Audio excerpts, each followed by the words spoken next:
All right, I am recording this too, so if someone does miss this, we will post it on our website.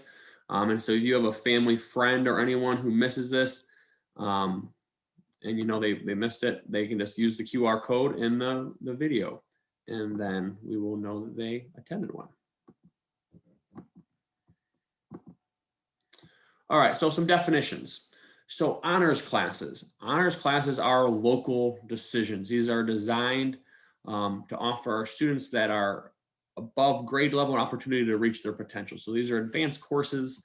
They take our regular courses and have some added layers to them, move through things faster, go more in depth, have more pieces to them. As a parent myself, I would absolutely make sure my student takes honors classes at some point. And then advanced placement or AP. This is proprietary information. This is trademarked. It's the College Board. And this is a national curriculum that is set by the College Board. It is truly one of the most rigorous classes for high school students. And it also has the potential to earn college credit. However, what I tell every student, and this is honestly, this is my own opinion for as a parent, I would want my child to take an AP class or 2 or 3. Nothing helps them prepare for college better than that. Whether they earn the college credit would be a secondary component, but there is that potential, and they have to take a college class or take a test that's delivered in May, and they have to score a certain level, and those levels vary by each institution and by each class. So if you were to go to the University of Michigan State's website or the Ohio State University's website, they would have a little place where they mention the AP score that is needed in order for them to give credit for freshman English or Calc 1. And so, but those are taken at the end of the course, and they do cost about $100. But you don't have to take the test. This is an option at the end.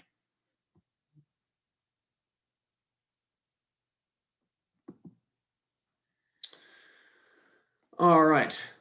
So another piece to know about this is the exam exemption is eliminated, but even when it was in present, these classes were not a part of it. But they do give an additional honors point. And so this is how you see a student when you say, how does a student get above a 4.0? Well, that means they took honors and or AP classes. And so an A in there awards an extra honors point, and that's how you get above a 4.0 GPA. Also, if you got a B, a student could have A's and B's in their honors classes or a B in their AP class, and they could still have a 4.0. So why take an AP or honors class? Again, it's just for more challenging work. If you want to make sure your student's pushed, these are the courses that you want to make sure your student is enrolled in. There is the benefit of increasing their GPA, and it is desired by highly selective schools. What I mean by that is if U of M's, Harvard, Yale, Brown, all those are highly selective schools. They will ask for our course offerings. They want to know what did Bedford offer. We have a little profile page, and then they look at the transcript. And what they want to see is, did your student take most or a lot of AP and honors classes if your school offered them? At Bedford, we do offer a large variety of them. And so it'd be important that they see them.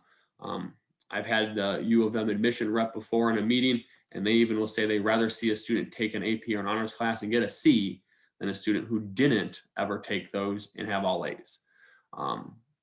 And so I've heard it out of their mouths before, so it's just something to consider. And then, of course, students who take AP and honors classes are more successful. Multiple studies that kind of look at those links. And so, yes, kids who take AP and honors classes tend to be smarter students who are more studious, students who have parents who push them, but also that the coursework also prepares them as well. All right, so the requirements. What is required to be in there? You must meet 2 of the following. Your student needs to have a cumulative GPA or a subject GPA. So if you were trying to take an honors math class and maybe your student hasn't done so well overall, but they excel in math, they would be eligible. That's one of the pieces. Or the AP potential as identified on their PSAT or SAT exams.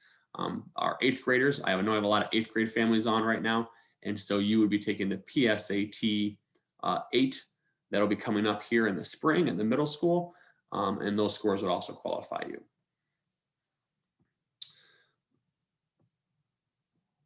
Very, very important here. There is often summer work in our summer classes. One of the biggest requests we get in the fall for a kid to get out of a class is because they didn't do their summer work and now they're starting the school year off with a low grade because they didn't do it. And so you're going to want to make sure your student does their summer work, because they will not be able to get out of the classes because they didn't do their work over the summer. Part of the point of this meeting, part of the contract for AP honor classes, to make sure everyone knows that. We will share in Schoology, and I will email parents the contact information for teachers in like May, June. And so that way you can get what you need for your student, or your student can get what they need to get started on their summer work.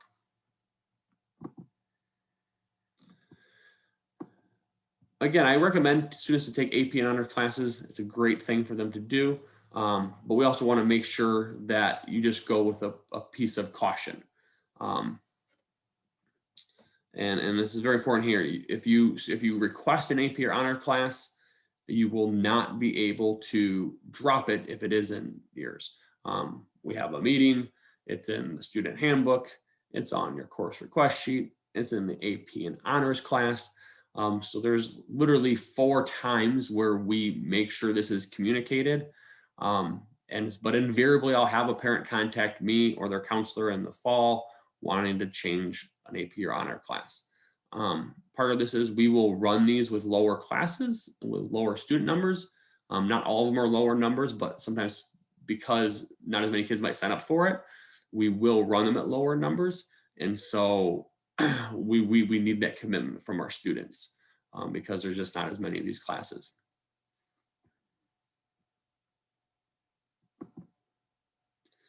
And then the parents, just so you know, this is the only AP honors meeting you must attend. You have to attend one over the course of your student's 4-year career. Or if you have a student, maybe you're a first-time high school parent and you have an 8th grader coming into the 9th grade, and you have another school student in the 6th grade, let's say. You only have to attend this one meeting, but the contract is an annual thing that you have to turn in. All right, so let's kind of dig into the courses a little bit so you know what to expect. So in our ELA course sequence, we have Honors English 9, Honors English 10, and that's for 9th and 10th grade. And then we have AP Language and AP Literature. This replaces AP Language, will replace English 11, and AP Literature will replace English 12. And so these can fulfill graduation requirements. Essentially, every aspect of all 4 years of high school, a student can take an upper level English class. The homework is from 30 to 45 minutes the first 2 years, and then 15 to 30 minutes as an AP Language and AP Literature student. They all have summer work associated with them. And then just some other pieces to consider. Definitely more reading in our Honors English 9 class. They move at a much faster pace. That is also consistent in English 10. In our 2 AP classes, they're going to really dive into MLA and APA writing and AP Language. And this is specifically making sure our students are set for college level writing. And then AP Literature, it is primarily nonfiction text. It's not classic literature. It's really great for students. They get to read some really great pieces. Malcolm Gladwell, if you're familiar with him, he's a real popular author that many parents may know about. And so they get to read some of those types of text as opposed to your traditional fiction text. All right, the math courses. The algebra, geometry, and algebra 2 all have an honors component to it. They're similar. The biggest piece is they just move at a faster pace. And there isn't as much opportunity to do redos and retakes as they are in our other algebra and geometry class. Honors does have a little bit more homework. And this is specifically designed, our Honors Algebra 2. They're trying to prepare kids for, they're meeting all the Algebra 2 requirements, but they're specifically tapping into some of the pre-calc and stats things with the idea that these students are probably going to go on to pre-calc or to stats. And so if your student is wanting to go on to that, I would recommend them taking Honors Algebra 2, usually their sophomore year or junior year. So that way when they take the pre-calc or stats, there's some prior exposure there. These kind of, the honors track is designed to specifically help students in those classes and get them a head start. Our AP stats class is a tremendous class. Between 70 and 90% of students over the last 4 years have earned a passing score on their exam. Our teacher has been doing great things with that course, very proud of their work.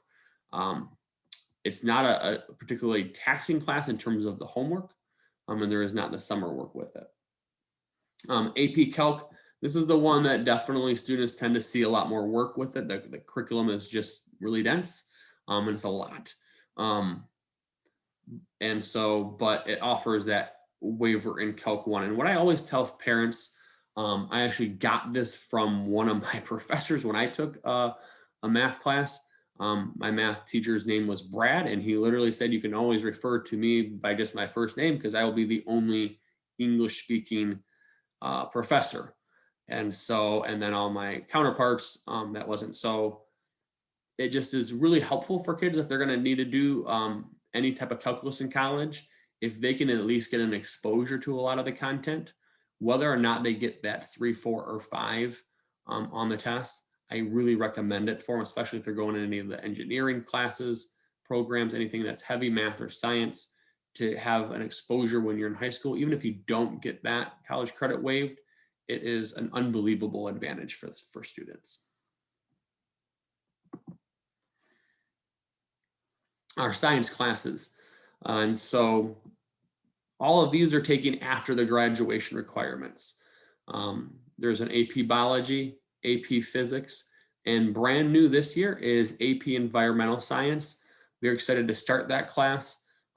If your student is unsure of AP classes, this is a great science one that is a lot more, the curriculum is not as dense. So for example, AP Biology has upwards of 55 chapters worth of content that needs to be covered. That's why, yes, there is summer work in there because there's just no way to get through all that content in a year. Where AP Environmental Science is a lot, the curriculum isn't as jam-packed. And so that allows the teacher to take a lot more time to dive in. So, you see this AP Biology, 30 to 45 minutes of homework per night. That is an honest assessment of it. So if your student's like, oh, I'll get it done faster, there's summer work and there is a heavy homework component to that. AP Physics has some homework as well. They really need to be strong in their algebra skills. And so, because they're going to apply a lot of those algebraic skills in there. And then our honors chemistry class is another one that students, this is a great class for anyone going in the medical field because the chemistry classes in universities tend to be what we call weeder classes. So for example, we have a partnership with Lords for students to go in the nursing program. And the class that the nursing program that students struggle with the most is the chemistry class. And so the more chemistry a student can get while in high school, the better prepared they are. In fact, in Lords, it actually requires students to take high school chemistry before they take college chemistry. Now, granted, you can take the non-honors version of it and then take the honors version of it. But if your student's considering any of those medical or science careers, definitely want to consider taking chemistry and honors chemistry. Social studies courses. We have an AP government class, an AP US history, and AP world history. All of them are around that 20 to 30 minute homework a night. AP US history is the only one that has summer work. Again, it's just more dense. And so they're going to cover the 5 chapters of the textbook in the summer and then pick up from there. Students all enjoy these classes and tend to do really well in the exams as well. All right, I'm going to start scanning for questions. Please make sure you sign in. Take out your phone and you can grab that QR code. If you've already signed in but need to ask a question now, I will scan these here for you. I had a question: can students go back and forth between honors and basic classes within a subject? Long as it's not in the same year, yes. So if you didn't take honors algebra as a freshman, but then wanted to try honors geometry, that would be absolutely okay. And so like you could take honors English 9, not, or like what would be make more sense for most of our younger students would be to maybe not take as many honors classes as freshmen, and then say, okay, I can handle this. And then they want to take some more, they could add those on there.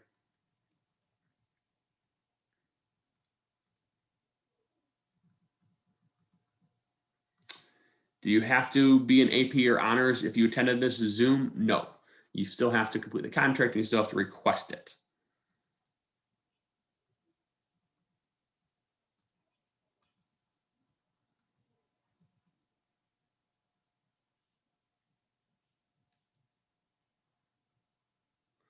Question about some classes at the middle school. Does American cultures or English class in 8th grade count towards high school graduation credit? No, they do not.